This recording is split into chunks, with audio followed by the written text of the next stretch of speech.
नमस्कार साथियों, मार्गदर्शन के एक नए एपिसोड में एक नए गुरुजी के साथ मैं आप लोग का बहुत बहुत स्वागत करता हूँ। साथियों, इस वक्त मैं खड़ा हूँ न्यू सिविक सेंटर, जो कोचिंग के नाम से ऑल ओवर इंडिया में बहुत ज़्यादा फेमस है। बाहर से लोग बच्चे यहाँ पढ़ने आते हैं। साथियों, माँ पिता के बाद में अगर कोई हमारा मार्गदर्शक होता है तो वो होता है गुरुजी, जो माँ पिता के तुल्य होता है, और वही हमें कहीं ना कहीं आगे का हमारा डायरेक्शन तय करता है। तो उसी क्रम में हम आज सिविक सेंटर के मेडिकल पॉइंट आए हैं, जहाँ के डायरेक्टर हैं गिरिराज सर।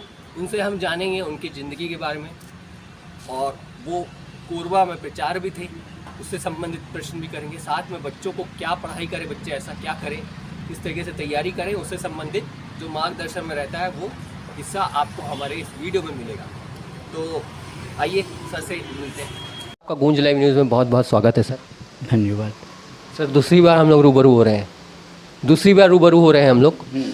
तो सर, मैं जानना चाहता हूँ शुरू से कि आप कोरबा में प्रचार भी थे, तो हमारे जो व्यूअर हैं उनको बताइए वहाँ का जो आपका अनुभव एक्सपीरियंस है उसके बारे में कुछ बताएं।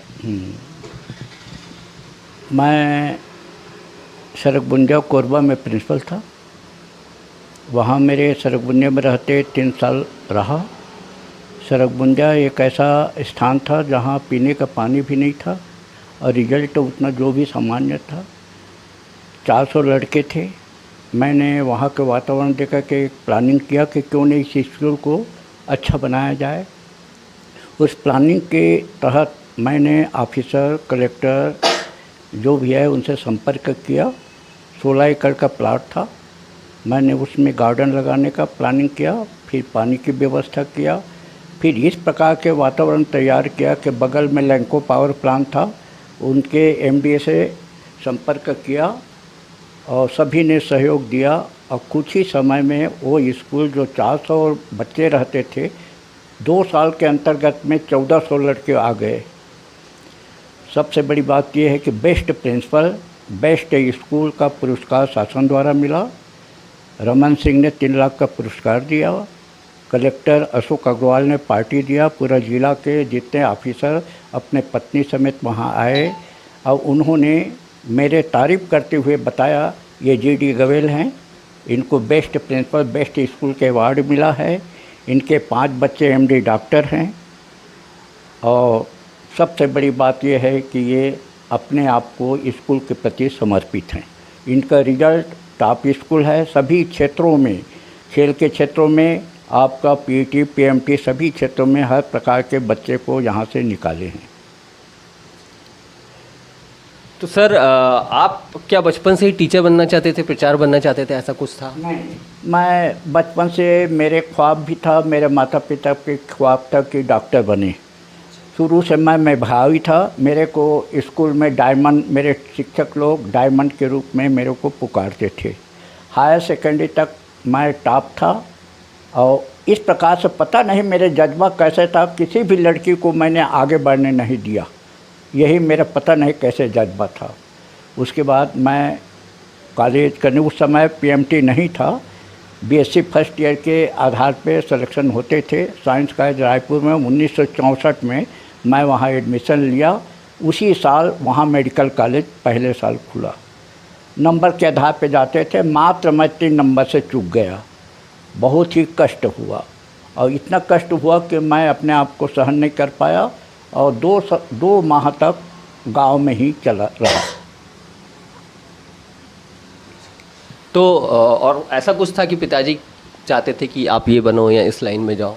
हाँ, उसके बाद जब नहीं बन पाया तो फिर अपने थोड़ी सी मैं बोला चलो, मेरे को कोई गाइड करने वाला नहीं हुआ, कि कोई ये नहीं बताया कि 1 साल और ट्राई करो ऐसा कर, क्योंकि मैं जीनियस स्टूडेंट था। कोई भी साल बर्बाद नहीं करना चाहता है जीनियस स्टूडेंट। फिर मैंने बीएससी एमएससी साइंस का रायपुर से किया। मैंने अपने उद्देश्य बनाया कि मैं वैज्ञानिक बनूंगा, साइंटिस्ट बनूंगा। 1971 में मैं बॉम्बे निकल गया। बॉम्बे में मैं 6 माह था। मेरी कमज़ोरी थी स्पीकिंग इंग्लिश। छत्तीसगढ़ के स्पीकिंग इंग्लिश कमज़ोर था। मद्रास, केरल, दिल्ली के स्टूडेंट के सामने मैं कुछ नहीं था, लेकिन मैंने अपने आप को प्रयास किया।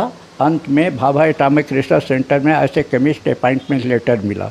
वहाँ भी मेरा भाग्य साथ नहीं दिया। पिताजी डेथ हो गए, बैक टू पवेलियन हो गया।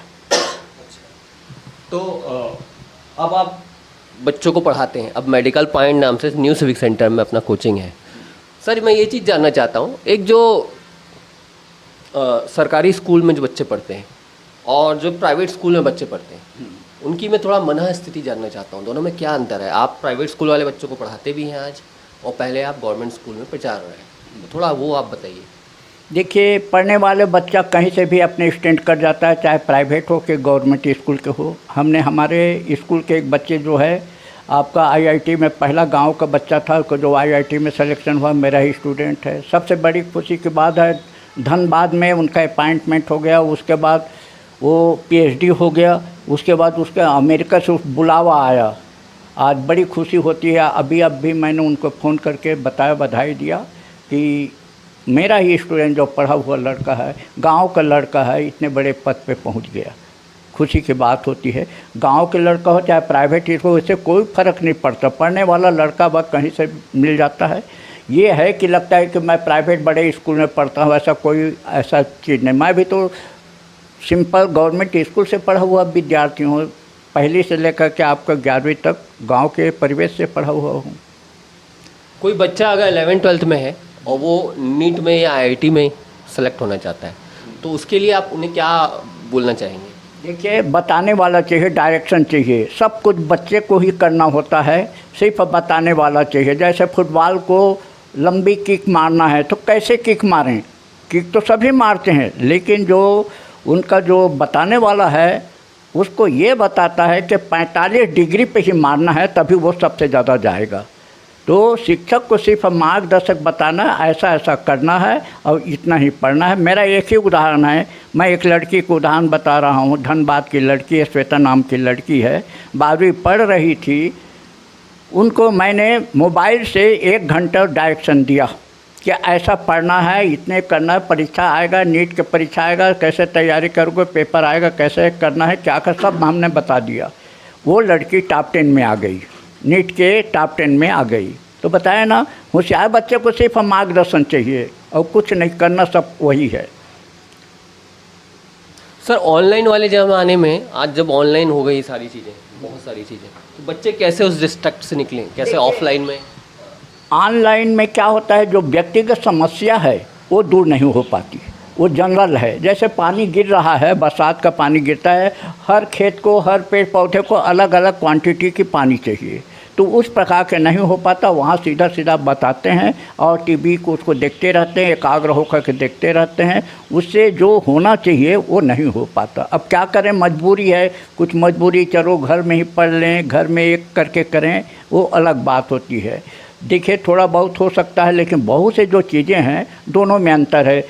ऑन दी प्रैक्टिकल, जैसे हम किसी चीज़ को दूर से जानते हैं, जब जाकर देखते हैं तो हमको ज़्यादा खुशी होती है। सुनना, देखना और व्यक्तिगत पर्सनल देखना बहुत अंतर पड़ता है। तो आमने सामने टीचर और स्टूडेंट जब सामने पढ़ते पढ़ाते हैं तो बहुत अंतर आता है। अब जब नहीं है तब तो वो सही है, लेकिन जब सामने में प्रैक्टिकल रूप से पढ़ाने वाले हैं तो वो ज़्यादा फ़ायदेमंद है। मतलब ऑफलाइन तैयारी करो, ज़्यादा अच्छा है। हाँ। बच्चों के अंदर एक बहुत बड़ी दुविधा रहती है सर कि वो तैयारी कौन से कोचिंग में जाए, कहाँ जाए, इसके बारे में कुछ बताएं। अब भिलाई में हम लोग देख सकते हैं बहुत सारे कोचिंग्स हैं, तो आप थोड़ा सा बताइए। बच्चे एक दूसरे का देखा देखी भी चले जाते हैं, कुछ बड़े बहुत सारे ऐसे भी चले जाते हैं, तो आप उसके बारे में कुछ? देखिए, मैं यहाँ इंडिया के सभी कोचिंग वाले संचालक से मैंने बात कर लिया है। आप जो सोचते हो कि मेरे यहाँ हुआ, नहीं, कुछ नहीं है।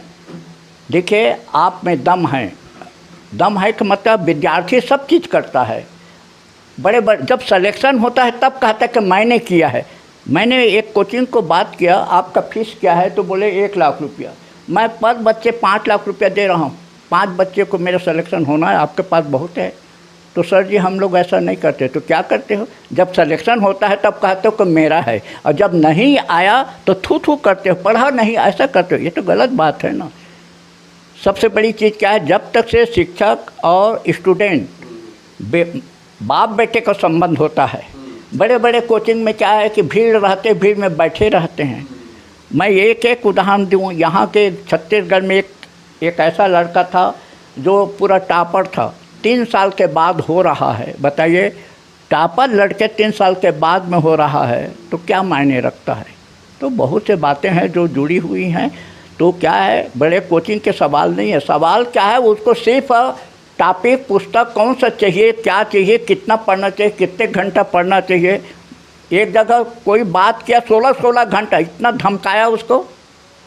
कौन बेवकूफ़ कहता है 16-16 घंटा पढ़ने के लिए। अरे दिमाग है, फट जाएगा। मैं तो ओरिजिनल सर हूँ।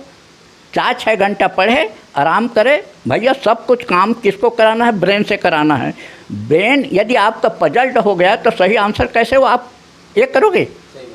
तो इसलिए क्या है कि जो जुलाई से 4 से 6 घंटा रिपीट लगातार पढ़े, बिल्कुल सिलेक्शन होगा ही होगा।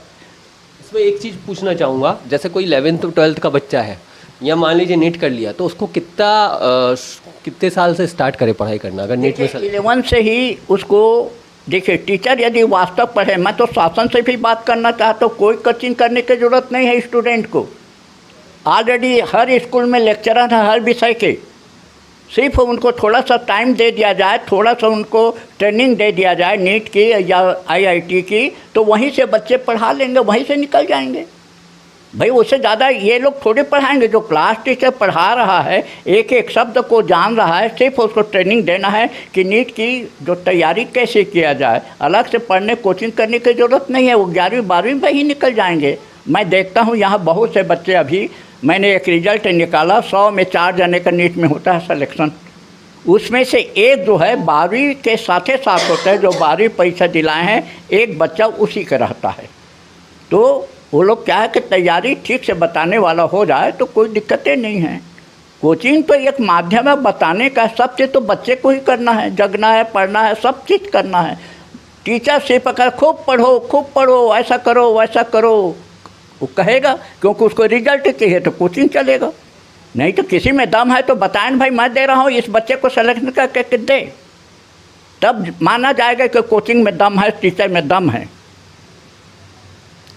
हमने बात किया, हम लोग ऐसा नहीं करते हैं। अब क्या करो, संसार है, बच्चा सोचता है वहाँ जाता है, अच्छा जो हो गया सिलेक्शन हम देख करके उसके दिख के पीछे पीछे चलते नहीं। कोई बच्चा यदि कहीं सिलेक्शन हुआ है, उसका IQ क्या है, किस परिवेश में हुआ है, उसको जानो। वो हो गया तो उसका मतलब नहीं कि आपका हो जाएगा। आज बच्चे देखिए 4 साल 5 साल 6 साल ड्रॉप लेकर के भी नहीं हो पा रहे हैं। एक एक खर्चा, भिलाई में 2 लाख रुपया खर्च होता है, कोटा जाएंगे तो 3 लाख रुपया खर्चा होता है। बताने वाला चाहिए, ठीक है कोशिश किया जाए, लेकिन सफलता मिले। गरीब से गरीब घर हैं, बताइए तो ऐसे ऐसे गरीब घर के खेत गिरवी करके जाते हैं, उनकी क्या स्थिति होती है। हाँ, कोचिंग वाले तो करोड़पति हो गए। देखिए सही बात बता रहा हूँ, सही बात बताने में कोई देरी नहीं है। कोचिंग वाले तो जो गरीब बच्चे हैं, जो गए हैं, जो आशा लेके आए हैं, आप बताइए 95-98% बच्चे को आप सिलेक्शन नहीं दे पा रहे हो, तो क्या कोचिंग है, क्या टीचर है। हमारे एक परिभाषा किसी ने बोला, गुरुजी किसे कहते हैं। गुरुजी तो उसे कहते हैं जो इडियट को, कमज़ोर को सिलेक्शन करके बताए, वो गुरुजी कहलाएगा। जीनियर को कोई सिलेक्शन दिया तो क्या गुरुजी कहलाएगा, वो तो ऑलरेडी सेलेक्टेड है। ये है उसकी परिभाषा। अच्छा, मैं समय सीमा पे पूछने वाला था, अगला सवाल आपने बता दिया। समय सीमा कितनी, मतलब कितने साल, जैसे भ्रम है बहुत सारा कि 6 साल 5 साल 4 साल लग जाता है नीट में सिलेक्शन के लिए, आपके हिसाब से ऐसा कुछ नहीं है, कुछ नहीं है। अभी गवेल सर ने 20 दिन का प्रोग्राम दिया है, 20 दिन में सिलेक्शन इंडिया में कोई नहीं करेगा, लेकिन गवेल सर उसके 90% जिम्मेदारी लिया है। क्यों? 50 साल से फिजिक्स केमिस्ट्री बॉटनी जूलॉजी को पढ़ा रहा है, एक एक शब्द उसको याद है, कितना पढ़ाना है। समय पीरियड के हिसाब से हमको ठीक के ठीक शब्द को समझाने का बहुत ही कम है। सीधा परीक्षा को दो, बच्चों को करो, बिल्कुल होगा। मतलब 20 दिन का कुछ प्रोग्राम चल रहा है आपके कोचिंग में? जी हाँ, 20 दिन का थोड़ा बताएंगे इसके बारे में, थोड़ा बताएंगे। हाँ, 20 दिन का प्रोग्राम में ये है कि प्रतिदिन कम से कम 20 दिन के एक दिन में कम से कम 8 प्रश्न से 9 प्रश्न आ जाना चाहिए बताने में। फिजिक्स और केमिस्ट्री का प्रॉब्लम को समझाना है, बहुत सुंदर तरीका है। फिजिक्स का प्रश्न एक ऐसा है, क्योंकि 40 साल से हम जान रहे हैं, मेरे ही बच्चे जो है 50 में 47 राइट किए हैं, हाईएस्ट राइट किया है। बायोलॉजी वाले 100 में 100 प्रश्न राइट किए हैं। तो होता है, ऐसा कुछ नहीं है। तो क्या है, बड़े बड़े बैनर, बड़े इसको देख करके आदमी जाता है तो उसको क्या कहोगे। भैया मैं तो ओरिजिनल सर हूँ, मैं टीचर भी हूँ, सर भी हूँ, प्रिंसिपल हूँ, कोचिंग पढ़ाने वाला सर हूँ, संचालक भी हूँ। मेरे 5 बच्चे एमडी डॉक्टर हैं, 500 लोगों को डॉक्टर बनाया हूँ, और क्या चाहिए। अच्छा सर, आप क्या आखिरी में लोगों को, जो आम लोग हैं या जो बनना चाहते हैं बच्चे वगैरह, या जो उनके पेरेंट्स हैं, उनको क्या संदेश देना चाहते हैं? देखिए यहाँ पेरेंट्स बहुत कुछ चाहता है, लेकिन हमारे जो बच्चे हैं उसके साथी है, वहाँ जाने से होता है, वहाँ ये भ्रम में रहता है। मेरा एक ही सलाह है, कहीं भी जाते हो किसी भी शहर में, पहले अपना कमरा ले लो, उसके बाद सब जगह ढूंढो कि कौन मेरे बच्चे को सिलेक्शन। आपको हम बता दें, बड़े से बड़े ऑफिसर, कलेक्टर, आपका आईजी, हमारे सेक्रेटरी महोदय अपने बच्चे को सिलेक्शन कराना चाहते थे। भिलाई और दुर्ग में सीबीआई रिपोर्ट मांगा गया, मेरे बच्चे को पढ़ाने वाले कौन टीचर है।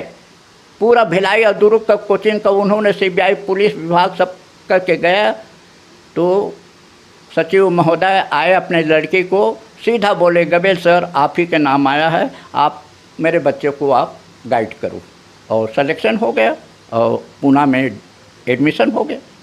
तो ऐसा होता है। देखो जानने वाले ऐसे होना चाहिए, पहले जजमेंट कर ले कौन उस बच्चे को। अब तो कहीं एडमिशन हो, बड़े बड़े कोचिंग, जब टीचर उस बच्चे से बात नहीं करेगा, उससे कोई वार्तालाप नहीं करेगा, तो उसकी समस्या कैसे दूर होगी।